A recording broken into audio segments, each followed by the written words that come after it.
Good afternoon, everyone, and thank you for joining us today as USITT continues our community conversation.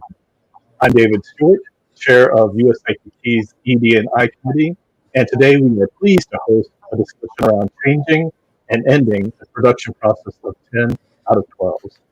Today's discussion will be moderated by my friend Regina Garcia, and now I turn things over to her. So you all have fun, and we'll see you on the backside. Thank you, and thank you all for being here today for this very important conversation. The first of several that will be scheduled on the subject. Dates and names of panelists will be forthcoming right after the conference. For 80 years, 10 out of 12 technical rehearsals and 6-day work weeks have been seen as by theater workers as mandatory or expected. And theater practitioners in both professional and academic settings have repeatedly pushed themselves far beyond their physical and mental limits and capabilities to comply.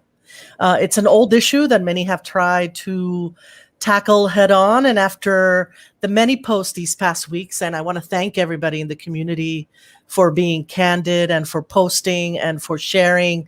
And there's a lot of generosity out there. So thank you for that. It's clear that for some, it's a question about rehearsal and tech practices. For others, a matter of hours and dollar signs and productivity. But for everyone, an issue of access, health and safety, and overall quality of life. Not a sustainable practice. With me today are several of my esteemed colleagues from the No More 10 out of 12's working group. Let me see to my right, left, up, down. I have, I think above me, Lisa Dawn Cave is the production supervisor for Disney's Frozen, both nationally and internationally. She just recently mounted the Sydney, Australia production. A while back. She has been working consistently for over 25 years and has stage managed over 20 Broadway productions. Ms. Cave is on the board of Broadway Cares Equity Fights AIDS and a founding member of both Black Theater United and Broadway and Beyond, Access for Stage Managers of Color. She is an adjunct professor at Columbia University and an elected counselor for Actors Equity Association. Hello, Lisa. Hi, everyone. We then have, that way, Lindsay Jones is a Tony-nominated composer and sound designer for theater and film. He's worked extensively on Broadway, internationally, in over 500 productions in regional theaters across America. The recipient and nominee of many awards, including the Joseph Jefferson Award, the Drama Desk, amongst others. Lindsay is the co-founder of the Collaborator Party. He's also a founding member of the Theatrical Sound Designers and Composers Association, TDSDCA, and Lindsay is currently on the faculty of his alma mater, the University of North Carolina School of the Arts. Welcome. Thanks for being here. And then Rachel. The other side, here we go. Rachel Spencer Hewitt is an equity actor and the founder of Parent Artist Advocacy League, or PAL, a national resource hub, solutions generator, and community for parents and caregivers in the performing arts and media. During her time at the Yale School of Drama, she received the Pierre-André Salem Award for students whose artistry, professionalism, collaborative energy, and commitment to the community have inspired their colleagues and who show distinct promise of raising the standard of practice in the field. Rachel's professional acting repertoire includes Broadway, extensive regional work, international theater, feature films, and more. Welcome, Rachel. Thank you so much. It's such a pleasure to be here. And thank you again for everybody to be here. Today, I am so honored to be part of this collective. The idea for this working group was already in the air several months ago, and several months into the pandemic, with conversations surrounding best practices, health and wellness, amongst other, when on June 8th, 2020, there was a call to action with the headline, "We See You, White American Theater," signed by 300 plus BIPOC theater makers under the signature, The Ground We Stand On. A comprehensive document with a list of demands covering from working conditions and hiring practices, cultural competency, to dismantling oppressive practices, including the 10 out of 12 and the 6-day rehearsal week. So to Lindsay, what were your immediate thoughts upon reading this document? And what was your first phone call or email? Well, I mean, I think for myself, I can say, and probably for many people who read that, the document and the list of demands that we see White American Theater put out, it was like a splash of cold water in the face. You know what I mean? It was really a huge wake-up call. And I think we are having this amazing moment in time where this pause is giving us the ability to completely reevaluate everything about our working environment and how we treat one another, and things that we had previously seen as just, well, that's how it is. Where we have the opportunity to question all of those things and to really sort of think about what we want our work environment to be in the future and how we want to be treated in the future. So after the initial shock of reading it, I was incredibly inspired because I felt like this is a roadmap for change, and we need to start working on it. And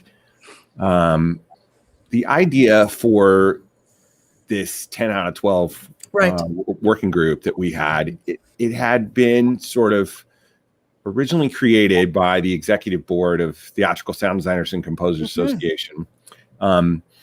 Jessica Paz, who is the co-chair along with me, sort of volunteered to sort of take this project on. And so in terms of our first calls, we reached out immediately to our designer community to sort of check in with the designers that we knew to see if there were people who were passionate about this. And, you know, right away, I can honestly say, I have yet to meet anybody who doesn't have a strong opinion about 10 out of 12s or 6-day work weeks.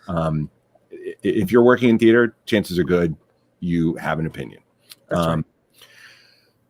And then beyond that, the next call that we made after that was to the Stage Managers Association and our colleagues there with the SMA, as well as the Year of the Stage Manager group, who have been a tremendous force for change and sort of self-awareness in the stage manager community, which I think has been an incredibly positive development.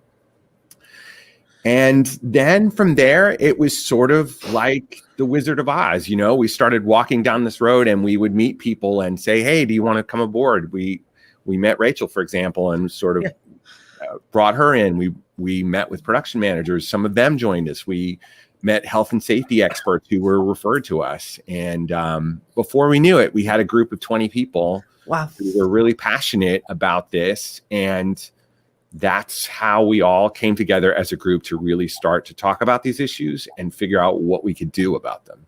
And that's how we got to where we are now. Thank you so much. Lisa, after so many years of managing teams and facilitating big picture goals for production and artistic, like Lindsay said, everybody has an opinion and everybody has had an experience with this practice.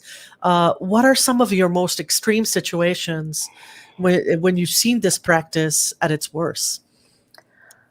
Well, what I've seen is that everybody looks at the time frame, right?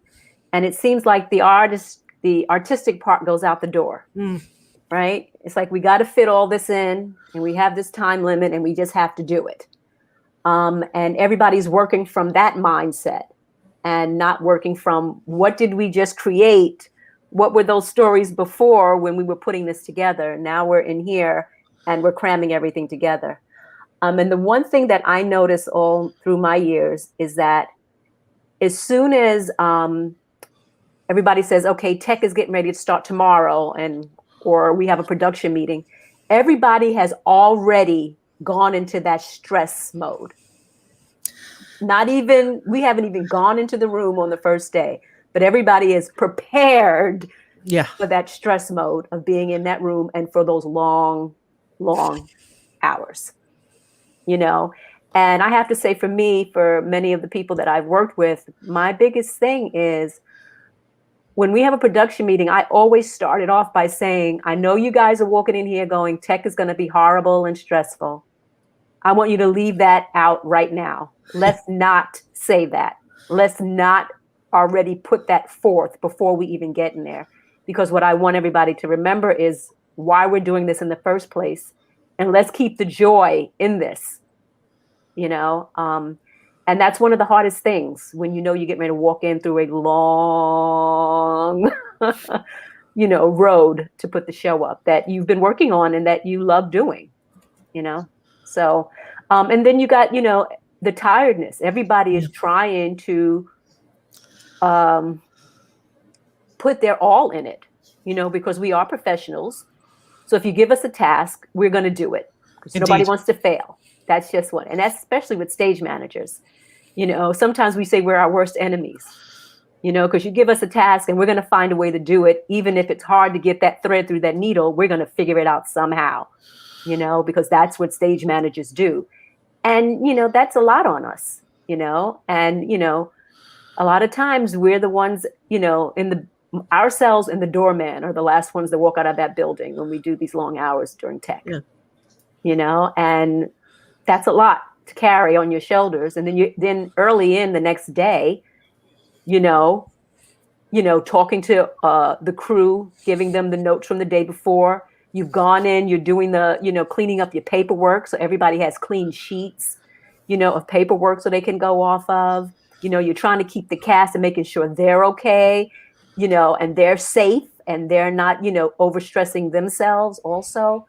And it's just the time frame of, like I said, already knowing that you're going to be in there has already set it off in a bad, you know, point at the very beginning.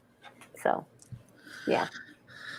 So when you said it's too much on our shoulders, I immediately found myself kind of, I know that I'm the first one. Okay, we start tech tomorrow. Like I just kind of sink into the seat. Right, right. Rachel, we've been talking about this practice for many years at the bar during designer runs. We go to the restaurants and talk about it here and there. And of course, it's an ongoing conversation for parents and caregivers. What is the conversation that we continue to miss when we are discussing 10 out of 12s? Yeah, there are so many things, but I'm going to name my top three for this conversation. And I just have to start off with number one. It's a lie. Like in the name, 10 out of 12 actually only names the equity mandate. And you'll even see in the chat, people are saying, for the majority of people, it's 14 out of 16 if you're lucky. That doesn't count the invisible labor going into preparing for the day. It doesn't count the emails and the setups that happen at the end of the day. So 10 out of 12 is actually allowing for the standard of what's a healthy tech week to be centered around the people who it impacts the least. And that's how we know it's an impressive structure, because we're saying 10 out of 12 is doable because the actors are being called only 10 hours out of 12 hours when that's already extensive. And it makes completely invisible the majority of disciplines and departments that have to show up in order to make those 10 hours work. And those 10 hours, as Lisa was describing with her leadership, only work with excessive emotional labor from the departments who are there 14 out of 16. And let's be honest, after that 16th hour, the amount of work just carries into the next day. And so where are the breaks really? So one, it's a lie. The name itself makes people invisible. And number two is that it does not take into account the intersectionality of this labor, the finances. First of all, the classism around being able to work 10 out of 12 hours a day for 1 to 4 days. And when we talk about parents and caregivers, the childcare amount of money that goes into it. And we're talking from a privilege standpoint. The last contract I worked was a wonderful regional contract, well paid. And by the Thursday of that tech week, I had $9 in my account. And I was working a full-time job during that show. And I come from a privileged standpoint. So the idea of when we talk about job opportunity and the intersectionality of how race and gender impacts employment and how you're able to sustain the financial pay and the roles that you get, the positions that you get. It's a classist structure because it only allows for those who are privileged to semi-succeed. And then that's the third thing that I would say is that it doesn't work. It doesn't. I'm a hard worker. I'm great at tech. I have so much fun with my friends. I appreciate people like Lisa and Lindsay who are there to collaborate. It's not the collaboration that I want to get rid of. It's the idea that even Harvard Business Review supports longer hours doesn't mean more productive hours. It actually means that we're just exhausting ourselves before we present to an audience, which to me is the most counterintuitive understanding of how to prepare a show. So those are my top three. What's missing?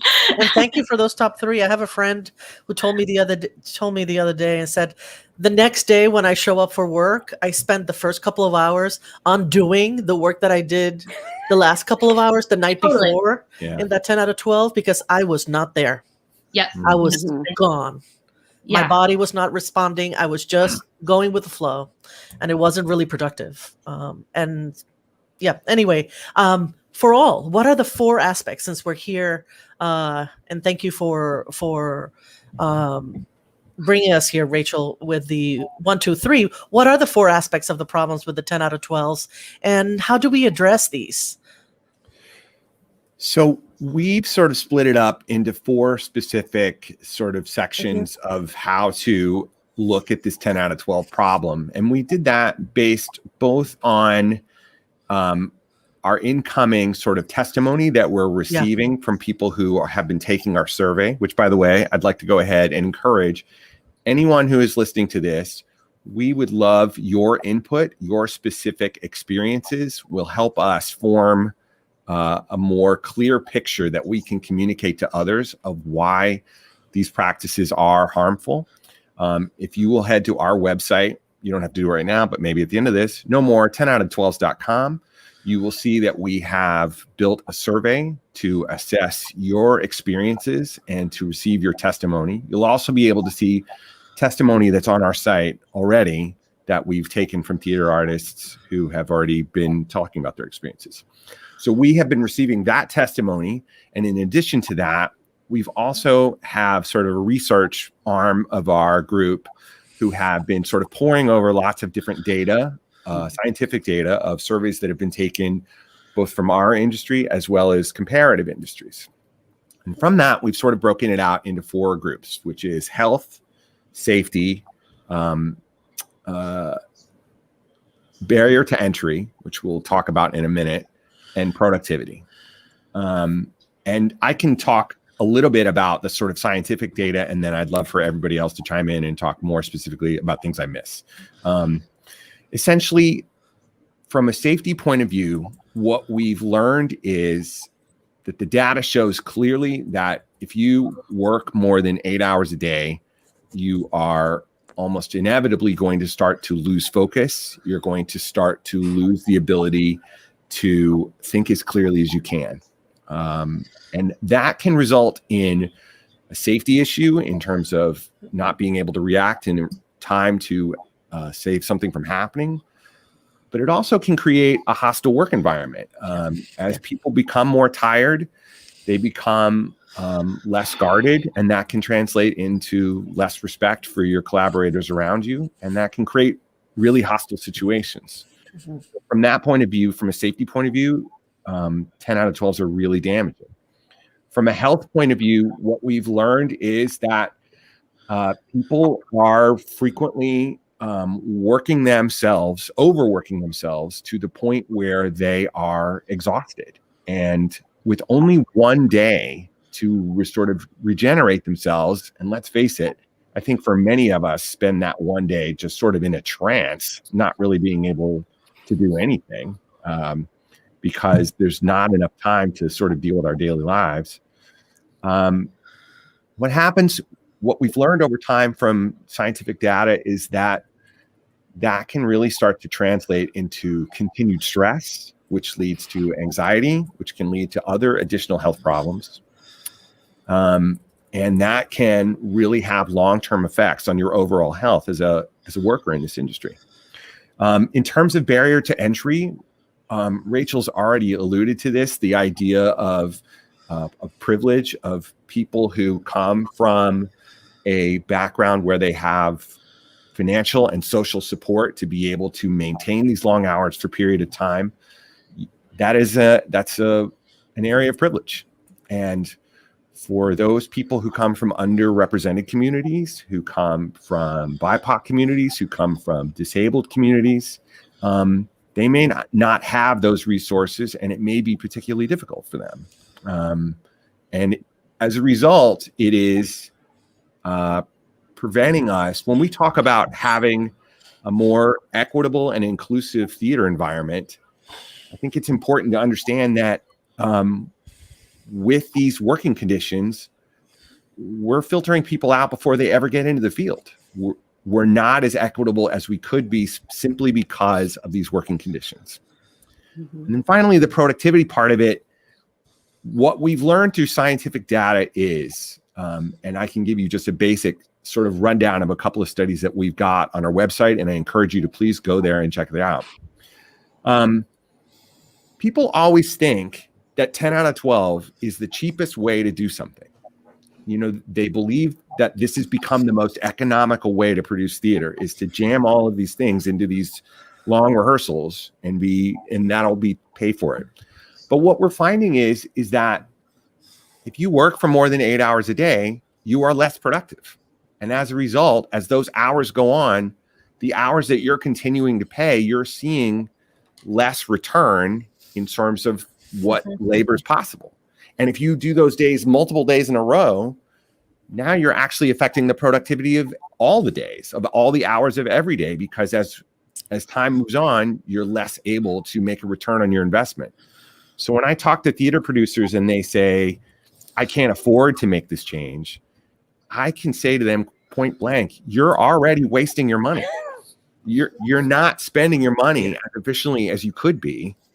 And if you are able to make these changes, you'll get a better return on your investment in the labor that needs to create those things. Okay, that's all the things I have to say. So I think the comment is, why not facilitate the best work possible of the team of people in the house that is there to make it happen? You know, I have to give credit to so much of this understanding to Patricia McGrath, an incredible director and a leader in this movement. She's been directing shows and not using the 10 out of 12s, using 5-day rehearsal weeks for a while. And she's been a mentor to me in terms of understanding how we can make this equitable for parents and caregivers and for everyone. And she mentioned something in one of our interviews that was incredibly profound. And she goes, at the end of the day, it comes down to trust. Do you trust me as the director? Right. Do you trust your artists to make the show that you hired them to make? Do you trust that the standard I have on myself and the work that I make will be fulfilled by what I say my schedule needs to be? Right. And that's the question. Not whether or not 10 out of 12s are necessary, because I know that they're not. So it's really about giving over power, if we have to put it into like succinct terms. I really believe that people are afraid because we've done it this way for so long. They're afraid that if they let up, then others are going to pass them by. And that's so much of that busyness mindset that quality is dependent on quantity. But people like Patricia McGrath are proving it wrong all the time with their incredible work. And I like to add a little bit of that, is that I have said this many a times, the stage management team, is hired a couple of weeks before rehearsal starts. Like, say the production, stage manager is on contract 2 weeks. I'm talking about production contract right now, 2 weeks before. And then the first is a week before. And then the second, it's like a day or so before. And I have been a production stage manager for a while now. And the one thing I can't take, and I've actually said it in production meetings, is when I go to a production meeting and they lay it out and tell us what we have to do in the amount of time. And I remember sitting, I'm not going to say who, I remember sitting in a production meeting and the producer said, so this is the schedule. And this is what it is. Not going to give any more time or any less. This is what it is. So can you say that this is going to happen? It was myself, the lighting designer was there, the sound designer was there, and the director was there, and the producer. And he posed this to all of us. And everybody just sat there. And I literally said, I can talk. I said, I was not at any meetings when y'all decided this schedule. Mm-hmm. So I will tell you right now, I cannot tell you that this is going to work and it's going to happen in this time frame. And I think, and I've said it before, that the stage manager who's in charge should be there in the early process, because they are the ones that are going to make the schedule with the director, right? And they're the ones who are going to know all the elements that have to be pulled together. But what happens is we're brought in at the end and say, here you go, do it. And we had no input of our experience or our intellect of how to do it, because that's what we do. And I just think we need to be more involved in that so they can see we don't need to do these long hours, you know? And another thing I want to address when you talk about entry, I remember when I was a second assistant, and I was born and raised in New York, in Brooklyn, right? I was living in Long Island at one time. I was living in Jersey at one time, but I was working in the city. And no, you don't have to, you have nothing to do with where I work. I understand that. But I found many a times I would try to find a friend who lived in the city for me to spend the night with, so I wouldn't have to travel home late at night, tired, on the subway by myself, in order to be able to get up the next day and do that.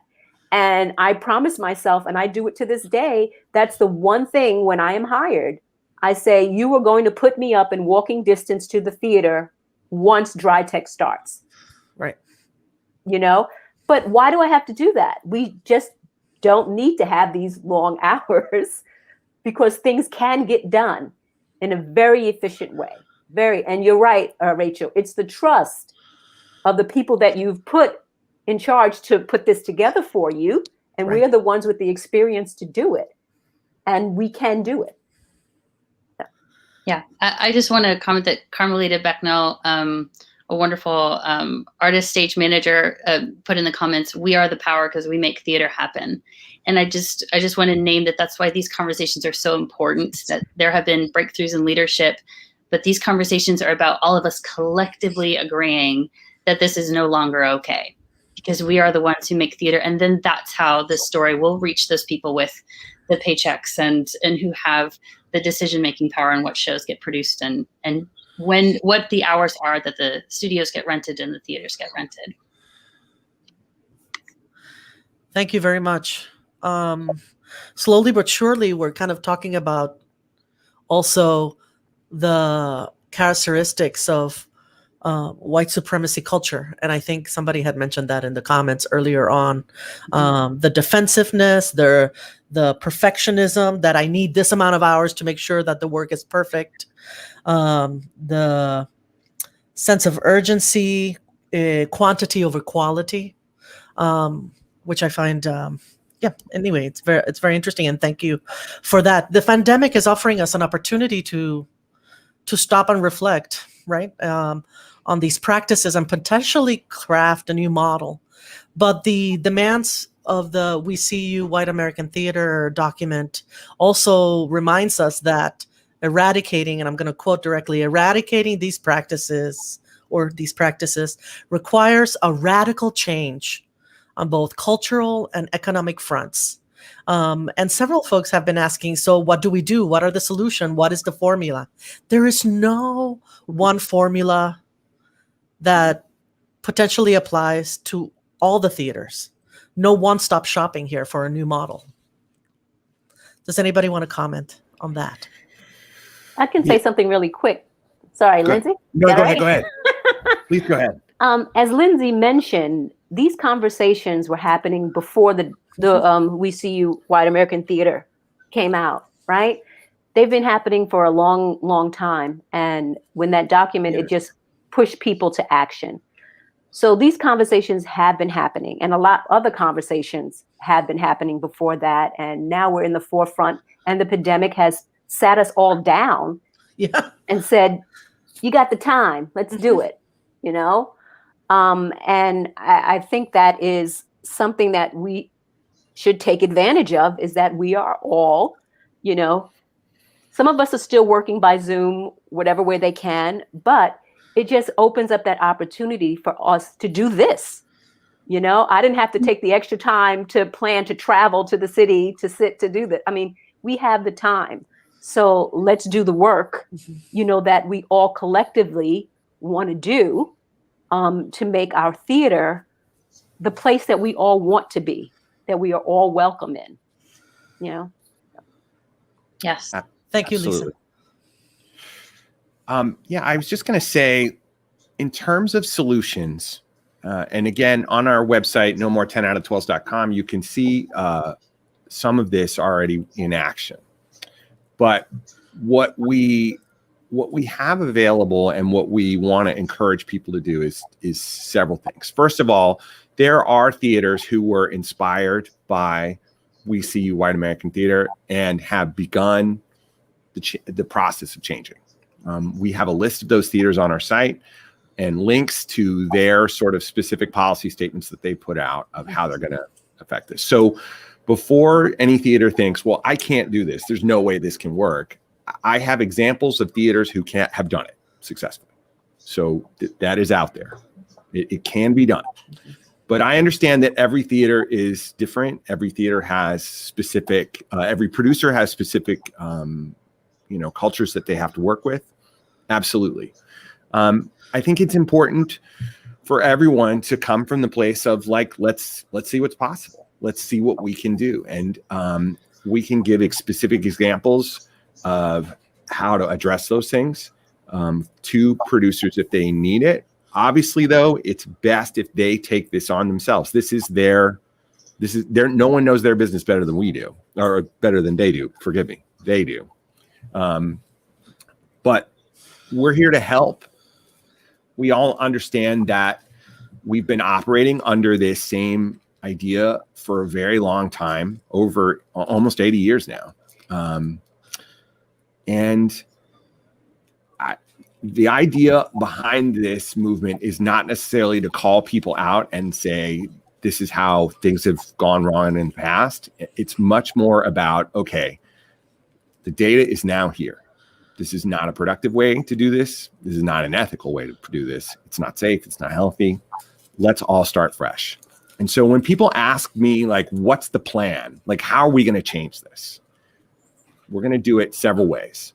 The first is we need to start a community-wide conversation. Everyone working in theater, both on a professional level and in an academic level, needs to start to have conversations about why these practices can't continue and what's wrong with them. We need to start that type of buzz happening right away.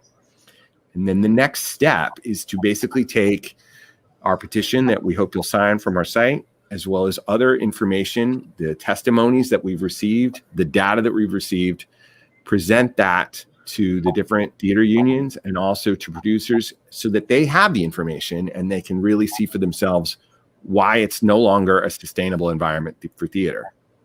That's information is what we need to collect. In terms of how we make these changes, as of right now, there is only one theater union that has 10 out of 12 in its contract, and that is Actors Equity. So Actors Equity would need to renegotiate that contract, and they have, I believe it's 10 different sort of regions where that has to be renegotiated over the next 2 years. But we want to communicate to both producers and to the people who are in charge of unions that this is a priority. We need to address this. So by starting this conversation and by creating public pressure, that's how people are going to be willing to make these changes. And by the way, just to say this out loud, there's no reason why any theater can't make these changes immediately. Even though the 10 out of 12 is in the contract and it's specified, that's a minimum. That is the bare minimum of what you can do. A theater can always elect to do more right away without any concerns. So we encourage theaters to consider this and to see what they can do to make changes. Can I just jump on that Absolutely. really quickly? I'm so excited because the other thing that's also contractually available right now immediately is the 5-day rehearsal week. That is already included in one of Equity's contracts. And in fact, it is okay to drop a day and you don't have to redo anything contractually. You just generously give it to those people. And if the pay level stays the same for the week, you're actually increasing the pay because the hours are lower. So without having to increase the budget line, you are increasing what those people are making for that week per hour. So that's available right now. And I also just want to give honor to institutions who have been putting this into place even before we see you, White American Theater. And those are institutions, the ones that I know of are Longworth Theater and Detroit Public Theater, who does 8 out of 10s. Which is a very reasonable, if you need a specific number, reasonable way to start. And they also do 5-day rehearsal weeks for the majority of their shows. And then we also did the Radical Parent Inclusion Project off-Broadway with an off-Broadway contract at the Playwrights Realm. And we did 5-day rehearsal weeks. And it was accepted by Equity and completely a doable process because it already exists. And so also part of this is for us to just stop pretending like it's this bizarre, far away new thing. There are organizations already doing it, and the question is just whether or not we're going to accept it. So I would also encourage people to speak to those leaders who are already paving the way, who were before the demands were made, and allow them to take the floor in terms of what it should look like. I'd like to say one thing just about Actors Equity, just to be clear, because I am on council and I've actually looked back on this. Yes, our union has it in our contract, and we're the only ones that have it in there. And the reason for that was not because we wanted it. I just want to be clear. I went way, way back to find out the reason that it's in our book is because before it was in there, it was a free-for-all. Yeah. And people were just rehearsing and rehearsing and rehearsing and rehearsing. So they did this to rein in and put some fences around what was out there. So it's not like Actors Equity said, let's do 10 out of 12s. Okay, I just want to be clear on that. They reined it in. We just need to now rein it out. Okay, so that's basically what we need to do right now. And you're right, Rachel. It's already in the book, a lot of the contracts about doing a 5-day rehearsal week. And it's just that, people are opting not to take advantage of that. So it's nothing that we actually have to do and wait for. It's right there to do. Yeah. Can I just also address a comment that's coming up and that I want to emphasize that we talked about at the beginning, but that's really important, I think, to continue throughout this conversation, is that every single person on our working group, and I know the majority of the people that I know who are joining this conversation, love working in the theater. We love being in the space. We love immersing ourselves in the plays. We love just being consumed by the work. But when the work starts to consume us, we can't produce as well anymore. When the work consumes me, I can't care for my family. When we get sick and we're consumed by the work, we can't take care of ourselves. We can't take care of our parents, of our family members. And so that's really where we can draw these boundaries to say, because I love producing in the theater, I want to abolish the 10 out of 12s. I can pull myself up by my bootstraps. But what we're mistaking is that enduring a 10 out of 12 is proving grit. We define grit as passion, ability to pursue in spite of obstacles. But when those obstacles are arbitrary, when they've been made by a system and they start to burn people out and they start to exclude people, that's not grit. That's workplace abuse. That's a toxic culture. That's disadvantage based on the systems that have been put into place. And that's where people who truly love the theater, who truly love to make work, say, this is preventing us from doing what we're here to do. In fact, that's why we need to remove it. We're missing our colleagues. We have mothers who are seen as unprofessional and they don't have grit because they're designers and all they do are 10 out of 12s back to back to back. And the majority of people who give up on work in order to take care of their family are those who give birth, are those who identify as women. And so this idea of who is really being listened to in terms of what our rehearsal structure should look like, the call is coming from people who love what we do. And I just want to emphasize that. I love being in the space, but it can be healthier. I also just want to say something in the comments. Some people are asking where the data is coming from that I'm talking about. So if you would like to see a list of the theaters that have already eliminated 10 out of 12 practices or 6-day work week practices, please go to our website, which is nomore10out of12s.com. And the page that it's on is solutions. That lists all of the theaters that we currently know about that are doing this. If there are other theaters that are not on that list and you would like to be added, we'd love to hear from you. If you are a theater that is interested in telling us how you made that change, please let us know. We're collecting all of this information so that we can share it with others so that they can make informed decisions as well. In terms of the data that I spoke about earlier, you can find that at nomore10out of12s.com/data. That is where our data is for the stuff that I've been talking about. So it's there. Please let me know if you have any questions. Thank you so much. In response to the call, right, I was one of those lucky people that got the call from Lindsay to be part of this working group, and I've just been floored by the incredible amount of generosity and this is all volunteer work from the folks in the group. There have been very all kinds of guests at our meetings and conversations, and some of them have been really. Some of the conversations have been really moving, and there's things like, talking about the body at work throughout the day and when it naturally sundowns and when we're just not present. There's just some things that we're just not aware of, or let's say we don't respond to our bodies the way we should be responding, right, to our bodies and taking care of our bodies. That meeting was really fabulous. And I remember health and safety conversations with Mr. Honeycutt.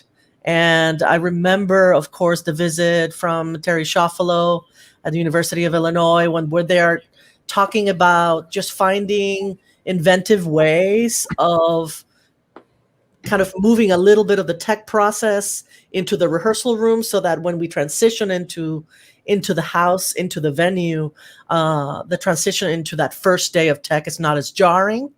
So that, like you were talking about it earlier, Lisa, so that the stress is not there. We already know we're stepping into the room in a more informed way, and we can just continue our work organically. What have been some of the guests along the way that have, providing some important takeaways for you, Lindsay or Lisa, and of course, getting introduced to Rachel and her work has been spectacular. So thank you. Thank you. Lindsay, I'm going to let you answer that. Okay, I'll do my best. About the guests. The reason I'm saying that is because I've been making all of the group meetings of when we have to do like actionable things, because for about 3 months I was in Sydney, Australia during all of this. So my hours were the opposite. So sometimes I would be on a call at 3 a.m. that time. My God. Right, Lindsay? That's amazing. Yeah. So crazy. Unfortunately, a lot of times when guests were coming, I was sleeping. Yeah. But there's been some great in and out of folks. All kind of contributing to this ongoing conversation. And it's like, give me something to do. What can I do? Yeah. You need names? Here are some names. It's been great. I mean, I think that's been the most exciting part of this, is that when we connect with people and we say, this is what we're interested in doing, people are like super enthusiastically like, yes, let me help you. How can I help you? That's really exciting and really inspiring. And yes, thank you, Lisa Dawn, for being willing to get on the phone with us at 3:00 in the morning, Sydney time. We've had so many amazing guests that have talked to us from, a production management standpoint, from an artistic producing standpoint. We had, I think, Perron Yosafati, who came from Jiva Theater and talked about how important it is to have time to make safe spaces for rehearsals, for creative work. The idea that haste really makes for a more hostile environment was really driven home with me in that conversation. And I mean, I'll be totally honest with you. You know, I think I've become aware of my own privilege through this conversation, through this, you know, this extended conversation that we've all been having in terms of like being a white male designer and not having to worry about those things and having my eyes really sort of open to a lot of what other people deal with in their work environments and what they have to deal with to even just to get to work, even to get to the job, get the job at all. I also thought that Terry Ciafalo was another amazing guest from the University of Illinois, Champaign-Urbana, talking about how they are integrating kinder practices into an educational environment. Yeah. I know there are probably a lot of students out there right now listening to this conversation. And I just want to say to all you students out there, I know it seems like it's a good idea to stay up every night until 5 o'clock in the morning building a set. It's not cool.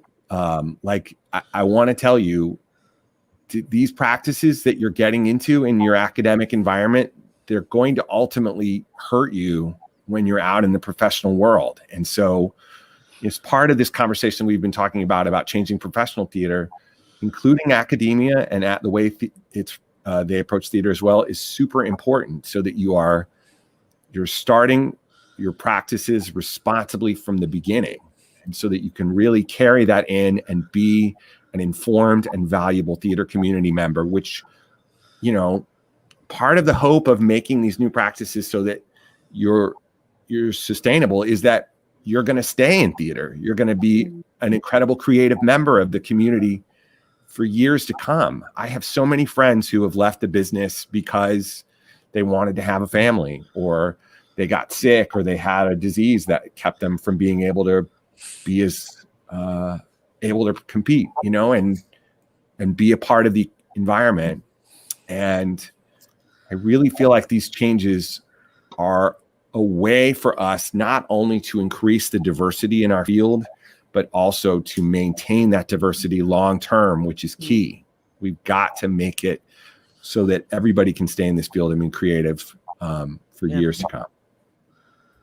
Yeah, this reminds me of my own personal journey with this idea of health and self-care. In grad school, my first year, we went to class 6 days a week. And I loved every second of it. I never missed a class in 3 years, except for one for an audition, and it was approved. Like, obsessed. I show up. I have a ton of energy. I still do. And I love productivity. I love making things. That's all fine. By the end of our first year, a student conversation had led to changing it to classes 5 days a week. And I was upset. I was actually mad. Like, this is full transparency. The older classes were telling us, you're welcome. We made this happen for you. And we were furious with them. We were like, just because you don't want to work that long doesn't mean you have to take away days from us. And we felt like opportunities were being stolen from us to learn. And what I would go back and share with that young person, and I'm still pretty young, but I know a few things since that point, is this idea of sustainability is going to be so important for your longevity. Sustainability is going to be so important for your sense of self-worth. Sustainability is going to be so important for how you set boundaries in this field, for how you're valued, for how you're paid, and then for the art that you create. And so everyone loves the high of a sleepover. That's right. Fantastic. And let's find those moments at the opening night parties where you don't have rehearsal the next day, so you can sleep till noon, unless you have children and they're going to wake you up at 6 anyway. But really what we're trying to say is, unless you're making those decisions to have those extraordinary moments of bursts of energy, when it's put upon you by your employer and they begin to fatigue you, and then they judge you on your performance in fatigue, and then this becomes a pattern over years, what you find is that you start to lose agency. You start to lose a sense of self-identity. You start to lose access if you get sick, if your family members get sick, if you want to have a family, if you want to care for someone who has a family. What we realize is that no one's outside of the idea of major life events happening. a death in the family, I've missed funerals, I've missed birthdays, I've missed weddings. And I've said, I'm willing to sacrifice. I'm willing to sacrifice. I'm willing to sacrifice. But then to then also say, we're going to take your health and we're going to take your relationship with your kids and we're going to take, at the end of the day, you're going to realize if I had started to set those boundaries earlier and I realized I can still get that high, I can still get those bursts of energy, I can still get those slumber parties, I can still get those, fine, then I'll just make more plays with my friends in the extra time that I have, but not make it imperative for other people who are underneath the obstacles of oppression, underneath the obstacles of major life events to perform at this privileged level. I would have had a much more compassionate perspective of what it means to actually thrive in an environment and not just, run on the high from it. I think that is, thank you for saying the word thrive, because a lot of students talk about surviving this production or surviving the season. And I think that's the shift. You should be able to practice and thrive in in your chosen field. Yes. Yeah. Thank you very much. When we gathered as a working group, and because there's so many other conversations that were happening even before the pandemic, at least for me, when I had a couple of things in mind when I received Lindsay's email. When you gather as a community with your group, with your organization, with your team, what are some of your expectation or personal wants for the community? And what are perhaps some of the needs for your own practice that you're hoping, that this will accomplish? Ultimately, this will just hopefully get bigger. We invite everybody to be part of this conversation, and everybody will have actionable items. But what are our expectations, our wants and needs as we look forward?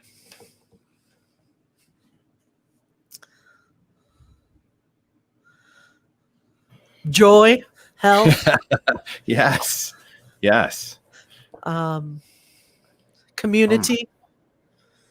I can jump in and say, actually, community for me is the biggest thing. Yeah. Because I have to tell you, when I got the call to join this group, I was so excited because the group was, I do a lot of stage manager groups, but this was a group of like literally everybody that I have to connect when I do a show.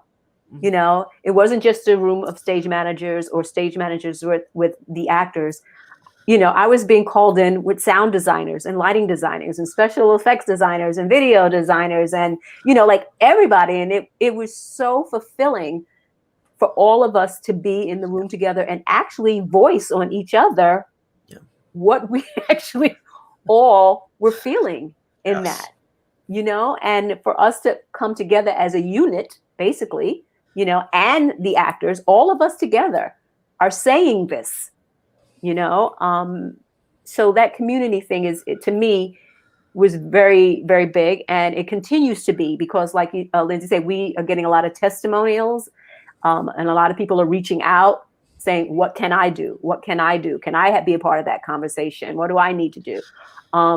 So we've created a place, because as usual, there's a lot of talk that happens on social media about different things, but now we've created a focused place for people. Now you can come here and we can all get in this, together to figure this out and make this work as a community, because we all need it to happen, so. Yes, absolutely. Yeah. When I think back to starting the Collaborator Party, which was really based around a response to the Tony Awards for the sound design being eliminated, the primary thing that I remember very clearly was thinking to myself, no one is going to take care of you. You know what I mean? Like no one is going to swoop in and fight on your behalf or make statements on your behalf. You've got to be the person who's willing to advocate for yourself and your community. And by forming organizations that can really bring people together with the idea of advocating for change, that is productive and constructive and is, not based on necessarily tearing things down, but really about saying we love it here and we want to change it so we can stay here forever. That's really what it's about. Right. That's what we need to do. And so as we look at this new idea of really going forward and making this progress, this is about us as a community coming together as a whole and saying, this is what's best for everyone.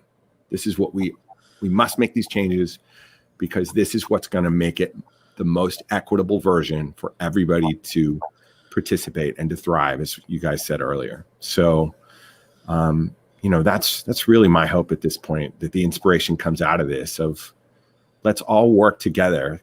Theater's a collaborative art. You know what I mean? Like you can't do it without everybody in the room who's there. So let's all work together in the room to make it great. Yeah, the words that come to mind for me are compassion and sustainability. And, we started Parent Artist Advocacy League because we wanted to identify how many artists this impacted and how often those artists fall off the grid and their voices are never heard. And so this rallying cry of this group and everyone on the comments and all of us sharing language with each other is an opportunity to increase our compassion. And how we define compassion as when empathy meets education, where not only do we feel like we can make a change because we empathize with the people who are most impacted, but we're being educated on the next steps to take.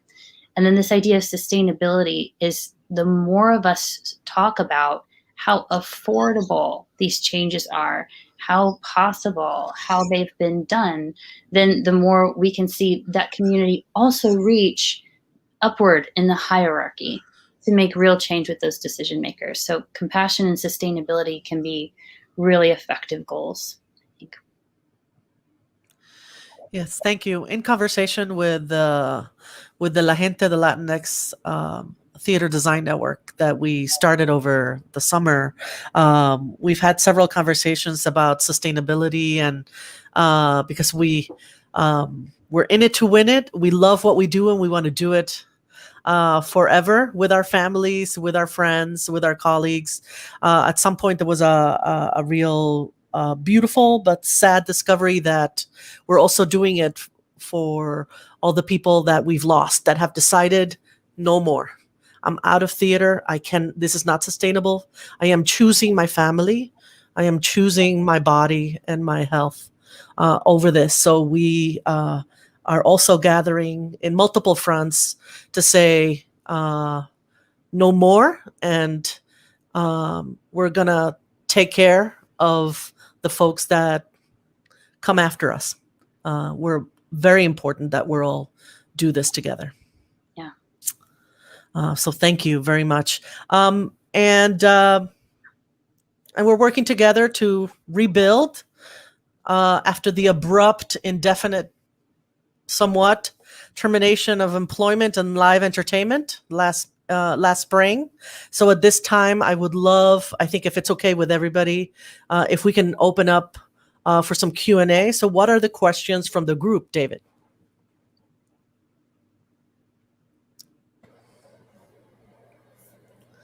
And we've been answering a little bit here and there as some of them come up. All right. Oh, you're going to throw me on the spot there. No, I just. It's all good. I'm ready. We're looking. Okay. We're looking at. Here we go. I've been tabulating them here in the background. What about the long hours, director notes sessions after the long days of tech? How do we stop keeping crews for tech work for notes during these newfound times? It's about, we talked about this before in the group about how we constrict the fence, but then the fence for others gets bigger. Yeah, it's definitely a challenge. And I think one of the things that we continue to need to work on is communicating with directors so that they get the time that they need for creativity to do their job, to do it effectively, but also to be cognizant of what what needs to happen in order for everyone to sort of receive equitable treatment. And that is something that we're going to have to really communicate to them, which is, maybe there's a way to structure the notes so that people who don't need to be there for all of it can take off. Or I've worked at certain theaters where they actually do notes at the dinner break, at the beginning of the dinner break, so we're not staying until 1 a.m. That may be an option too. There are lots of solutions available for that kind of thing. Yeah, I also, Regina, did you want to? Oh, that's okay. Go ahead, Rachel, and then I'll follow. Okay. Yeah. I also just want to say this topic also came up at the PAL Summit last winter in our session on humane scheduling. And we talked about the difference between working in theater and working in a more corporate industrial space. And in the corporate industrial space, you're allowed to itemize your hours and your overtime and be very public and upfront and send an email and say, these are the hours that I worked overtime, and put a number on them. And when you do that, they become much better at taking care of your time because they want to take care of their finances. And I think one of the greatest disadvantages that we have, and I just offer this to the group, is that right now we have stage managers and designers who work those invisible overtime hours, sending emails, taking notes, redoing things on the stage after notes, that if we found a way to start recording those hours and sending it to the producers and the producers had to pay, I feel like the producers would start to make significant change and have conversations with directors like, your note sessions are costing me too much. How can we make these more productive? And in a way of like preserving the art, but also valuing the time of the individual. Regina, you wanted to? Yes, absolutely. Thank you, Rachel. I've heard from my friends in academia, also through La Gente, and they've shared some models or some things that have worked for them before. Sometimes doing perhaps going over the big takeaways or notes after finishing a scene before moving on to the next scene, or after finishing an act, to also so that they can also honor, of course, dinner break and things like that, and breaks in general. Kind of, if you're not working in transitions, you can most definitely give notes along the way. I've also heard of models of kind of working your way back from when you want to be out of the building, 10:30 or whatever that time is for the institution. How if 10:30 is the time you have to be out of the building, to make sure that everybody gets home safely and has an opportunity to return to classes the next day. That if 10:30 is the time that everybody's going to head out, then 10 is the time for notes, and that is how the schedule is put together, and call time is set up. So working back from 10:30, whatever that time is for the group. I've also seen or witnessed the model of actually discussing the big takeaways for the group while the group is together, and then getting the smaller notes from the assistant director or whoever else is part of the team. Sometimes the production manager or the associate production manager, some of those little notes, so that I have them to consider later that evening while I get back to the apartment, or if I'm home, if it's an academic situation, and I can address those in the morning. Right. And no, can absolutely. I say also, I Go ahead, mean, Lisa. we got to remember that, like we said in the beginning, this is not a one-stop shop. Yeah. We are all going to have to look at, and we actually do that now. I've worked on shows where in the current system, they do what's, in the book, they'll do 10 days of tech. I've done shows where they've done 2 and 3 weeks of tech because they knew that it wasn't going to happen in the 10 weeks. I've been in conversations where they want to cut that down to 7. So it's, we got to look at it as, what does that, show need? And if we have to add the more days or less, it's just that it's not a one-stop shop. And if we have already been in a system where we've said it has to fit in this box here, then let's switch that and say, well, okay, now we got a different box here that Right. we're gonna have to work, right? So that's Absolutely. Lindsay, I see the questions are stacking up here, and I know that we're not going to get to them all. Do you want to talk about how this is going to be an ongoing conversation? I would love to. So everyone, we have some amazing news, which is through the generosity of USITT, they have allotted us to have a number of sessions to address various parts of this topic that we've been talking about today. So we're going to be, over the next few months, creating a series of sessions where we'll be able to talk about each one of these things, including the solutions part. I see a lot of people in the chat who are saying like, well, how would you fix this problem? Or how would you fix that problem? We're going to be having sessions dedicated specifically to solutions on both an academic level, a regional level, and a commercial level. So we're interested in keeping this conversation going past today, and we'd love for you to join us as much as you can to be a part of that conversation. Great, thank you for that, and we'll reiterate that again at the end. The next question we have here is, we would love to hear if you've been able to talk to producers or other unions about actually changing this practice. So who's your audience, and what's the strategy to reaching not only producers, but I would assume directors and designers, because some of them might revolve around scope and scale. Right. That's right. So yeah, the plan is, this is the plan. What we're currently doing now is taking testimony from people who have had experiences so that we have the widest array available of information of how 10 out of 12s and 6-day work weeks negatively impact the people who work in theater. You can give us your information on our website at nomore10out12s.com/survey. That survey is there for us specifically to get that information from you.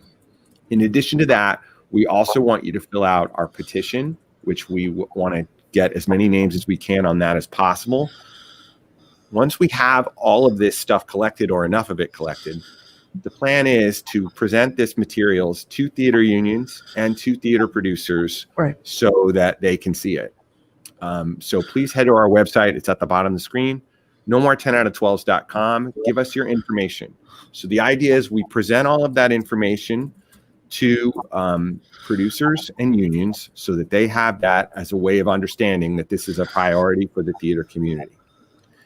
And then beyond that, we are constantly engaging producers, production managers, and other people in conversation. And frankly, I'm seeking out people who think it's a bad idea. I want to talk directly to people who are like, no, I love 10 out of 12s, and this is why. So I saw a question in the comments of like, what are you doing to engage with people who don't agree with you? that's right. Please send them my way. I'm ready to get into a discussion with anyone and get their point of view, and also to give our point of view as to why I think I answer their concerns. Maybe not all of them, but most of them at this point. I think I know I'm setting myself up for an incredible failure by saying that, Or an incredible opportunity. Or incredible opportunity as well. And yeah, there are, I've seen resistance from producers, but I've also seen, we've had producers who have come to our group and have said to us point blank, listen, the only way I'm going to make this change is if enough people demand it.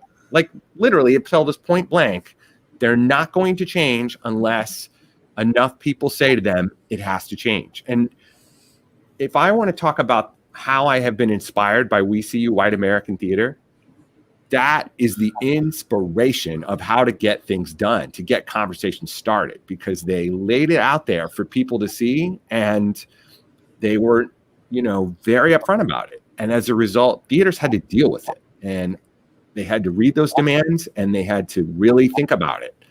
And I find that to be, I want to honor them and thank them for making that, for for putting themselves on the line to do that. And they have inspired us to do the same with this topic, which is in their demands.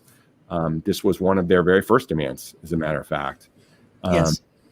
So we want to make sure that we honor them and also take inspiration from them as we also put it out in a non-confrontational way, but still to say, hey, we've got to look at this. Right. Regina? No, that was not me. Oh, and I think Rachel, yeah. Oh, sure. Yeah. I also just want to share something that we learned with Pal and in figuring out, like, the big question is, how are you going to get institutions to support parents and caregivers? And the reality is, when you start having conversations like this, you start to discover, one, people who have already been doing it. So you find your leaders in the field. Two, you find the majority of people would do it if they knew how. So you find the interested people in the field. And then three, it's actually a very manageable portion of people who are highly resistant. And so these conversations may feel repetitive. They may feel like, yes, everyone knows that, but actually they're doing great work because they're helping us find our leaders. They're helping us find the people who are interested and just need the assistance and help. And then we have a much larger group with a greater education and a greater database of solutions and impact to then go to those who are resistant and say, okay, here's everything you need. And then instead of us being the fringe for thinking that this should change, the people who become the fringe are the people who want to keep it. And that's how the power dynamic can shift. Awesome. Let me find the next question here. I'm curious how 5-day work week translates to show runs, and what kind of proposals would people find equitable for a 5-day performance and a possible rehearsal week?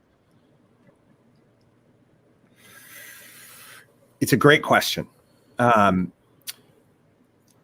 show weeks can be challenging depending upon the institution. And we have had institutions say to us directly that they literally cannot make a 5-day show week work. The good news about a 5-day show week is that the hours of that day is significantly less than during a tech week period.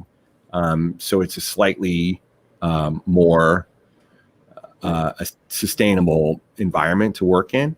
I think every theater needs to make their own decision on what that is. But in terms of rehearsal hours, that's really the big focus in terms of changing these hours where people are working more than half the day, more than half of a 24-hour day in order to make a living. Cool. Let's see. Actually, I'm going to throw a question in here. And it was actually about around the conversation you were having with producers there. It's like, I'm not going to do anything until there's like enough people to do that. Are you all working on strategies on how to empower people? Because you're talking about imbalance of power there, right? How many people can go up to the producer and say, we need to stop doing this without the fear of losing their ability to put food on the table? That's right. Yeah. I mean, I think the way we do that is by making this as global a problem as possible, a challenge as possible, which is the idea that it's not just a few of your workers who are whining about how the hours are long.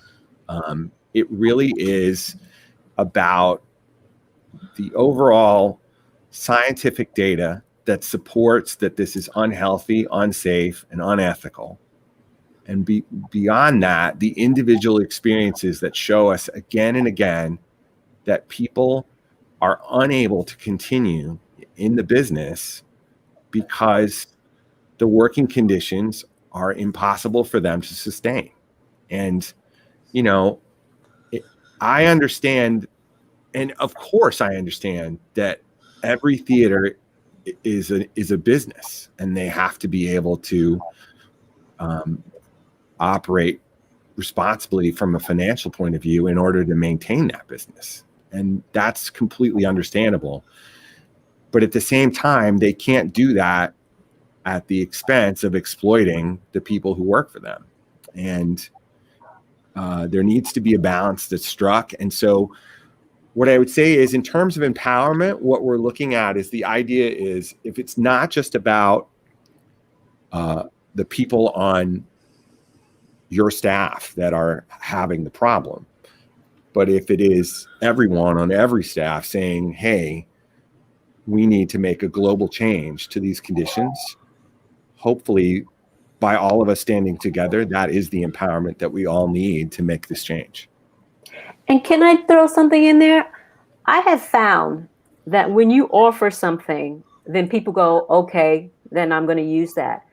Because as a stage manager, I'm going to tell you, I have worked in some theaters where the show has just as much technical aspect to it. And I have been given 3 and 4 less days than the same type of show over here where I've been given more, and we had to do it. So my thinking is it's been out there. So that's why we're using it, because when I go to another theater that doesn't have that budget for that, and it's the same type of show and technical aspects, and they say, well, you only have 5 days instead of 10 days, and you got to do it. So why are you able to do that? So to me, it's a lot of it has to do, it's offered, so we're going to use it, right. And that's where your mentality is going in, rather than, do we really need to do this? Do we really need this? Yeah, I want to just a huge yes to that. And I think that so much of what you're describing, Lisa, has to do with removing the decision fatigue from people, which is from the leadership, which is what surveys help with, which is what all this data is going to help with, all these testimonials, is we're saying we will literally make this so convenient and so simple for you to assess that it almost becomes an offer they can't refuse, to say, great, you're not expecting me to figure all of this out. You figured it out for me. And that's why PAL has created solutions in this way, is that we say, we'll provide you with the solutions. We just need you to say yes. And just by doing that 80-20 give, a lot of change can happen. And I also want to just acknowledge Leslie Sears mentioned in the comments, just to kind of make sure we're not centering this all on New York or the primary cities, that a lot of smaller contracts she mentioned run on 5-day rehearsal weeks and 5-day show weeks. I know that in Seattle, there are a lot of theaters that do 5 show weeks. And so I think that what we're continuing to see is that the way it's always been done actually excludes a lot of theaters that are showing us new ways. And it's really about more listening in that way and paying attention to outside of our comfort zone of what we know as theater. I think in general, I'm sorry, can I just say one more thing? Yeah, I just wanted to also say that for those of you that are watching, if you're trying something in your theater, academia, professional theater, regional, whatever it is, you're trying it out, you're not sure if it's going to work, but you're trying it out, we want to hear from you as well. Thank you. Here's my next question is, there's been a lot of chat, a lot of comments in the chat group about universities and how this has to also take hold in the universities. Are there examples of universities on the website so people can go and see that, like Carnegie Mellon is doing this, or some other universities are doing this? Are there examples of universities there? There are. We have Carnegie Mellon listed on our site, as well as Northern Illinois University. We have previously also mentioned Terry Ciofalo's program at University, U of I. And I'm sure there are other university programs out there as well. We're looking for anyone else who's doing this kind of thing. Please feel free to contact us on our site. There's a contact us place if you'd like to offer up your university program as well. But yes, it is possible to do this in universities as well as in the professional world. Great. This one's for Rachel. You mentioned something about mentioning something to your younger self. Someone wants to know what that was. Yes, absolutely. My younger self was furious that grad school went from 6 days of classes a week to 5 days of classes a week. And what I would have encouraged my younger self is that high of that passion and pursuit can be sought in other ways rather than hanging on to structures that you can't sustain. And so to think less about yourself, more about what it means to collaborate, and also trust that a humane schedule is going to help you understand better your self-worth. It's going to help you understand better your boundaries, And it's also going to help you preserve your agency, which is what gets lost when we're burned out and we have no say in our humane structures. Awesome. Thank you. I have one last question before we have to wrap this up. And this is a question about breadth of data. Is it coming from across the lifespan of careers? How are you capturing that breadth of data? Sorry, can you, you kind of fuzzed out just for a second for me, Sure. David. Fuzzed out. Sounds like a sound designer. The question about breadth of data, is it coming from across the lifespan of careers? So our data it's really interesting. There hasn't been a tremendous amount of study about theater professionals, largely because we're so busy doing the work, and there hasn't been a tremendous amount of people who have been able to create that data. So part of our survey is to finally get some of that data, to be honest. But where we do get our data from is comparative industries that have long hours, the healthcare industry, the trucking industry, any ways in which we're seeing things like that. There's also a study that we use called the Business Roundtable Study. And that study basically makes a really interesting point in terms of productivity, which I might as well say now, which is the average productivity of a person is 40 hours a week. So when you see people who work 9-to-5 jobs, that 9 to 5 is not an accident. That's 8 hours a day, because that is the amount of productivity that a person can work before that productivity starts to drop off. What the Business Roundtable study established was that if you work somebody for 60 hours a week, they are actually working at the same level of productivity as if they only worked 40 hours a week. And the reason is that the longer you work, the less focused you are, the less careful you are, the more you make mistakes, and honestly, the more you slow down. So 60 hours is the same as 40 hours. And the study then goes on to say that 80 hours is the same as 40 hours. Again, the idea that if 40 hours is maximum productivity and you make somebody work twice as long, they're going to only accomplish about the same as 40 hours because their productivity drops off so much by that point. So while that study didn't take place specifically with theater workers, it is applicable to anybody who works a long shift, because those hours really start to add up. And all humans are basically the same in terms of what they can accommodate from a physical and mental health perspective. Right. And so I would imagine that you start working those more hours, not only do you have diminishing returns, but you also are inheriting a safety risk, a mental and a physical safety risk that goes along with that. Absolutely. Right. Yes. I mean, and there's a survey that we also have on our site, a study that's on our site that indicates very specifically within nursing, they did an example of, what on a 12-hour shift, where do mistakes start to happen? And they found some astronomical number, which I can't remember off the top of my head. I believe it's like 50% of all mistakes happened in hours 9 through 12, because that's when they became less careful. And right. That can have catastrophic results, certainly in nursing, but also in theater, in which we are working with extremely high-tech equipment. The technical demands of our profession is getting more and more intense every single day. If you make a mistake at 10 minutes until the end of rehearsal, it can be as catastrophic as if you made it any other time of the day, and it still counts. So that's right. Where safety really starts to become important. Awesome. Thank you all so much. I want folks to know that if you've registered for today's discussion, that we will notify you about the upcoming schedule of this continued conversation. So as Lindsay said earlier, this is not a one and done. We will be coming back to have this conversation. Yes. So important. And I know so many people are anxious to jump into this conversation, and it is so critical. So here's my thank you to you all. And as stated, this is just the first of many conversations as we examine the implication of what these changes may mean. I hope you all will join us for our upcoming discussions, including tomorrow at 4:00 Eastern, where we'll be discussing the very important issue of unpaid intern labor.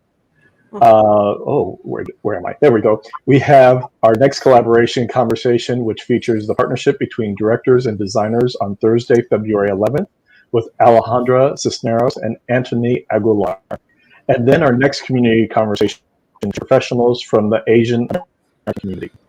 You can find out about all of these and our upcoming Virtually Anywhere conference at usitt.org.